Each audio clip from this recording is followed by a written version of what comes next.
Okay, in-update natin ito, no? Napakagandang video playlist ito para magamit nyo as marketing video sharing page. Okay, napakaganda nito. Kung titingnan nyo ay mukhang simple lang pero rock. Napakadaming ginawa dito actually behind the scene. So ganito, meron kang sarili mong video playlist na gusto mong i-share sa prospects mo. So hindi ka na magkakalat ng mga links na iba-iba kung saan-saan, no? Hindi mo na i-share yung video galing sa YouTube, video galing sa Facebook, video galing sa TikTok, hiwa-hiwalay sabog, no? So maguguluhan yung prospect mo. Ngayon, itong video playlist na to ay sarili mo. Okay? For example, meron akong 5 video na inilagay dito, no? Madali maglagay ng videos na gusto mong i-share. Pwedeng gusto mong sunod-sunodin 'yan na ipanood sa iyong prospect. Okay? At pwede mo ring share individually. For example, kung ano diyan ang gusto mong i-share, for example, itong number 3 dito, i-share mo lang yan by clicking this button. Okay? And then yan kagad ang bubungad. Ito kagad ang bubungad sa prospect mo, no? Kung alin dyan ang nakaselect at pinindot mo yung share button, yun ang unang magpi-play. Okay? So ito yung mga pili mo lang na videos. Tandaan nyo ito yung mga gusto mong i-share particular na video para sa iyong prospect. Okay? So, andyan din yung sorting ng recent and random. Okay? So, laging nasa recent siya, no? Mas maganda. So, dito sa baba, makikita nyo napaka-importante nito. Dito sa baba, nakalagay dyan, go to Acendra's official video playlist. Actually, isipin mo hindi ka naman nagki-create ng sarili mong mga video na pang-post, pero parang sa'yo, parang ikaw na rin na nag-create niyan. Dahil kung mapapansin mo, ito, kunyari, ito yung aking pangalan, no? Kung sinong member ang merong ganito. Merong tawag dito, video playlist. Okay? Kung sino yung member na nag-share, pangalan niya ang nakalagay dito at clickable yan papunta doon sa registration ng Ascendra. Okay, yung referral page registration. Okay? Registration page ng Ascendra. Kung sino yung sponsor, syempre ikaw ang mare-register as a sponsor doon. Okay? Pag-click yan. So yan, nagbi-blink yan at para makatch ang attention ng iyong prospect, na yan ay clickable. At yan ay page mo, no? Nagpapakita kahit hindi sa iyo yung mga video na yan. Okay? Nasa YouTube yan. Okay, hindi yan sa iyo. Of course, hindi ka naman gumagawa ng video. Hindi ka marunong gumawa ng video. So, dito mo dadalhin sila sa iyong video playlist. Maliwanag. So, tandaan mo ito yung mga pinili mong video na napakadali gawin, no? Tinuro ko rin yan sa another video na hindi pa na-update nung unang version. Ito mas magandang version, no? So, ganito. Importante din itong mga links sa ibaba. Bakit ka mo? Kasi ito ay part ng content mo. Sa'yo pa rin, ha? Sa'yo pa rin yan. Makikita mo dyan, go to Ascendra's official video playlist. Para ka nang nagkaroon ng sariling updated video channel ng Ascendra, pero sa iyo, no? Gagamitin mo yung mga videos ng Ascendra, pero ikaw pa rin ang may-ari nito ng page, no? Itong playlist natin, no? Sige, subukan natin punta tayo dito sa go to Ascendra's official video playlist. Tingnan mo ang ginawa natin, okay? So, nakalagay dyan, Ascendra playlist. Yan, okay? At nakalagay na rin yung mga date. Kung nag-post ang Ascendra ng official page ng Ascendra to playlist kung nag-post ang Ascendra ng kanilang video sa YouTube, automatically lalabas dito. Pero sa'yo pa rin itong page. Imagine, hindi ka na kailangan mag-download ng mga video at ipasok mo lahat dyan. Hindi. Magiging automatically malilist na lahat ng video ng Ascendra.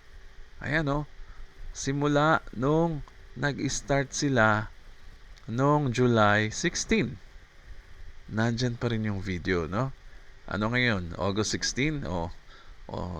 Andyan yung pinakaunang video na shinare nila hanggang sa recent yung present video ng Ascendra. Imaginein mo, meron kang video playlist page na masasabi mong sa'yo. Okay? Dahil ikaw ang nag-create ng playlist na to. Okay? So, pag clinic nila ito, pupunta yan sa referral page mo pa rin sa Ascendra. Official page. Registration page ng Ascendra. And then, ikaw pa rin ang sponsor. Siyempre, ikaw ang nag-share Okay? So, yan. Go to Ascendra. Ito yung clinic natin. So, ibig sabihin, part siya ng content ng iyong video playlist. Pwede kang bumalik sa sarili mong page again. Dito sa homepage mo. Ay, sorry. Yan. Nandiyan ka uli. Andyan uli yung 5 videos na ginawa mo. So, dito sa, tandaan nyo refresh natin to. Ayan.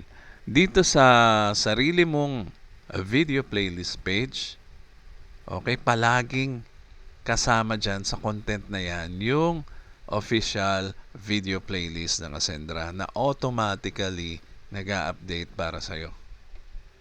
Okay, lagi ka may content, di ba? Hindi ka na mag-iisip ng content mo dahil ang Ascendra ay regularly ina-update nila yung kanilang channel sa YouTube.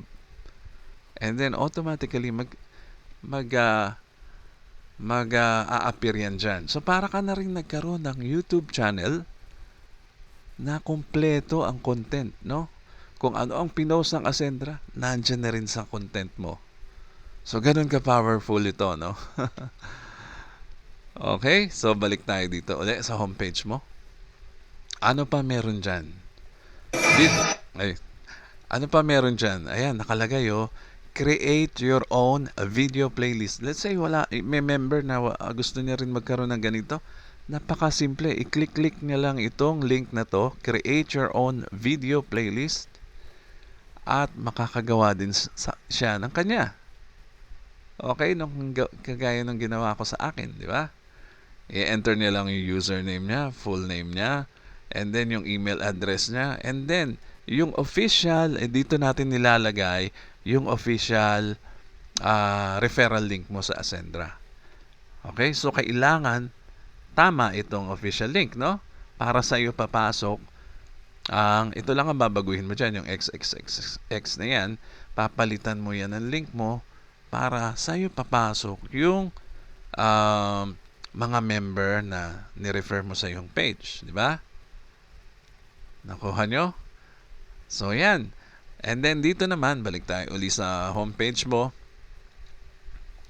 Dito naman, manage your playlist. Okay, ito maganda. Manage your playlist. Ibig sabihin, kung gusto mo magdagdag ng video, lalabas ka agad yan dyan, easily. Okay, pakita ko sa inyo ha. Manage your playlist. Punta tayo dito. Ayan, meron kang sariling dashboard. Okay? By the way, hindi ito, ginawa ko ito para tool nyo, marketing tool nyo, para ma-share ang Ascendra, no? Hindi ito connected sa server o sa website ng Ascendra na ma-manipulate, no? Hindi. So ito ay para sa team, no? Para sa member ng Ascendra. Actually, Ako as member, gagamitin ko to para magamit ko sa marketing, no, online. For example, ito madali mag mag-edit ng iyong playlist. Okay? Maglalagin ako dito. Ita-type ko syempre yung username ko at saka email address ko to login. Bali, i-skip ko, ipopost ko para hindi nyo na makita kasi may mga sensitive. Pagka nag-type ako, lumalabas kagad yung mga nakasave na username, email. So, i-post ko muna para mag-skip. Actually, okay lang makita nyo dahil ano lang naman, username tsaka email address lang yan, no? Papakita ko na rin sa inyo kung paano mag-login dito sa dashboard. Actually, hindi mo kailangan tawag do. Hindi naman registration ng tawag dito kasi parang gagamitin mo lang ito para embed yung link mo, referral link mo, madirect ang mga prospects mo sa iyong official Ascendra website. Okay? Yun lang ang main purpose nito, by the way. Tsaka mag-share ang video. Okay? Get login code. Okay? I-click ko yan. Ayan. Sabi niya, a 6-digit code has been sent to your email. Please enter it below. Pagka minsan napupunta sa spam folder, i-check nyo rin yung spam folder. Pero I'm sure hindi yan. Kasi Google Mail lang ang ginamit natin dito, which is so friendly naman na hindi mapunta sa inyong mga spam folder or junk folder. Okay? So pupunta ka sa email mo at i-enter mo lang yung iyong OTP code. Okay? Punta na tayo sa OTP code. Sorry sa email. Ayan ang email ko, by the way, ha. Ayan, nakalagay yung Ascendra player login code. I-click natin yan. Ayun, hindi lang nakikita sa screen lahat, pero ito yung code. Ayan, yan. Okay? So, babalik tayo ngayon sa Ascendra sa video playlist natin. At ipipaste natin dito yung OTP code para makapasok tayo sa dashboard. Ayan, oops, paste. Yan, paste, okay. Verify and login. So parang security lang yan para hindi tayo ma-hack. Okay, so yan. Dashboard, manage your profile and video playlist. Andyan ngayon yung profile ko, kunwari. Yan. Ito yung pangalan ko. Ito yung email address ko. Ito yung official link. Okay, dahil ito dito mo ilalagay yung Ascendra link mo. Pero sa akin, for now, nilagay ko muna mail to para i-email nila ako kung gusto nila mag-join. Pero usually, dito natin dapat ilalagay ang ating Ascendra referral link. Hindi. Ipe-paste mo lang dyan, ha? Anyway, kahit anong link dito, affiliate links, any affiliate link pwede mo dyan ilagay. Pwede ring email link, kaya ganito ang itsura, no? So, dito mo ilalagay yung official Ascendra referral link mo. Uy, hindi na naman tumama ito. Okay, anyway, medyo nagkamali ng arrangement yung dapat itong thumbnail ay nandito sa kaliwa. Anyway, ayusin natin yan, ha? Tapos, okay. Yan na yung mga video, no? 1, 2, 3, 4, 5 videos ang nailagay ko, 'di ba, sa player ko. Ngayon, pwede ako mag-add ng video doon. Okay? Previously ay ito na yung player ko, no? 4 na video 'yan. Medyo masakit sa mata tingnan pero ayusin ko 'to, ha. Okay, mag-add tayo ng video. Kahit anong video lang, kunyari ito.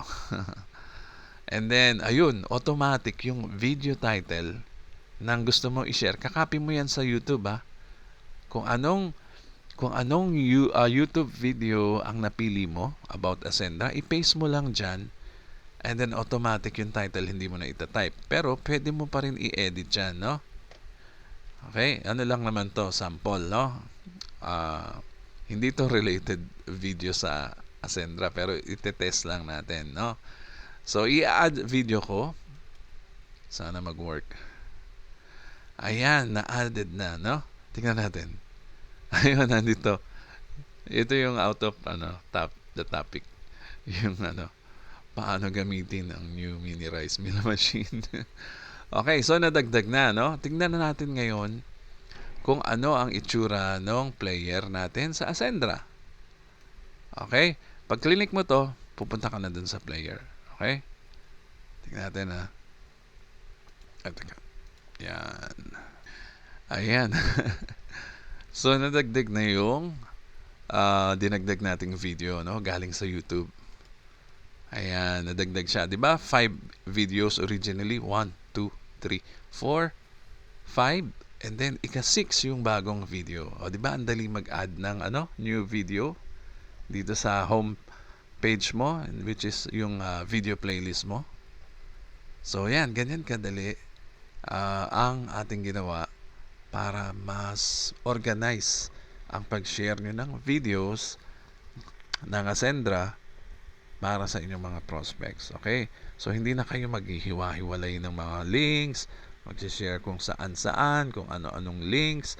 At isa pa, no? Ang isa pang problema doon sa ginagawa natin dati, mag-share-share lang ng links ng video ng ibang tao.